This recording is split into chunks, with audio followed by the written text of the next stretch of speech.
Okay, so I'm a little behind schedule. Yeah, I feel like, I don't know, not in my bedroom. I'm outside in a park. It feels weird to be filming myself like this.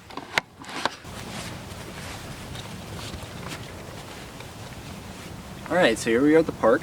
This is my cannon that I built, as we just saw, and this is the pump that I decided to use instead of my air compressor. It's a Spin Doctor pump with a pretty accurate gauge on it, and it has a reliable fit onto the tank. Admittedly, this is an uncalibrated device. This is a 100-foot measuring tape, yeah. So 100 feet.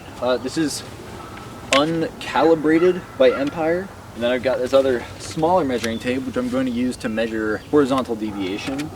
This is a 100-foot as well, Lufkin tape. Anyway, so I'm gonna set these up now. So I've got the rocket here, and I'm gonna fire it. I don't think you'll see the arc, but I'll do a few of them. But I've only got some time left, so I'll only show you one. 300 kilopascals is what we'll do for this test. We'll do the heavy kit first to show you. Here we go.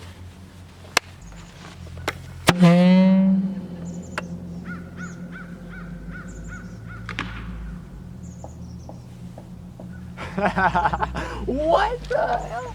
Okay, too much. At 300 kilopascals, this was lodged in that tree. You can see that's the 100-foot thing there. 150 kilopascals. 1/3 the pressure went way shorter.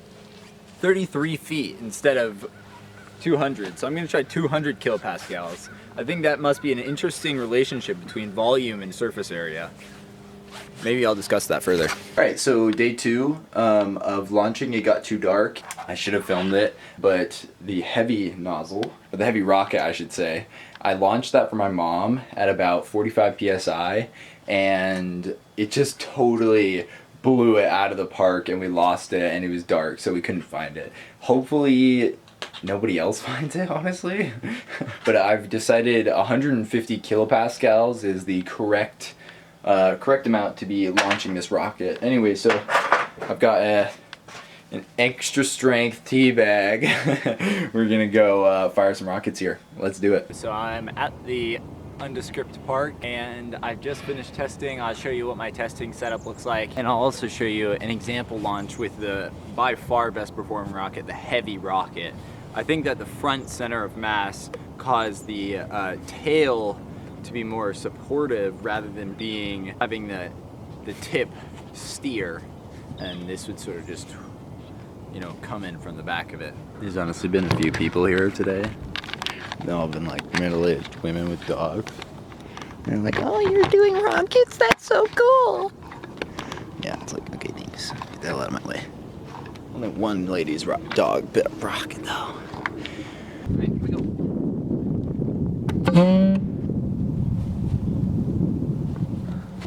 Alright, let's go look. Did you guys see that? I hope so. Past 100 feet, I have this 16-foot measuring tape. You can see it honestly just nosedived. The heavy one's been really quite accurate. 101 feet and 8 inches. So pretty good, honestly. Now, that was at 150 kilopascals.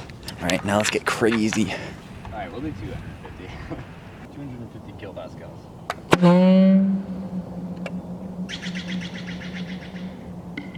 Oh.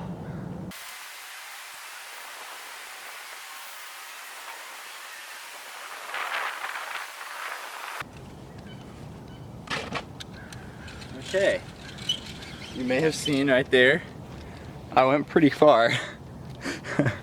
I went behind, I think it was just behind these bushes here, and that was where the rocket actually landed. And I just posted my first short as well. You might have seen that in the video. It was that sort of fun. You also see my shoe got really, really muddy.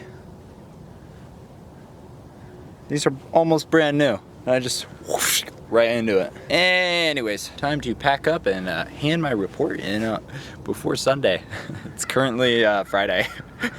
Sorry, I shouldn't be looking at my foot while I'm saying that. And I've got 4 out of 10 pages written, but multiple of those pages are just data, and I've already got all my data.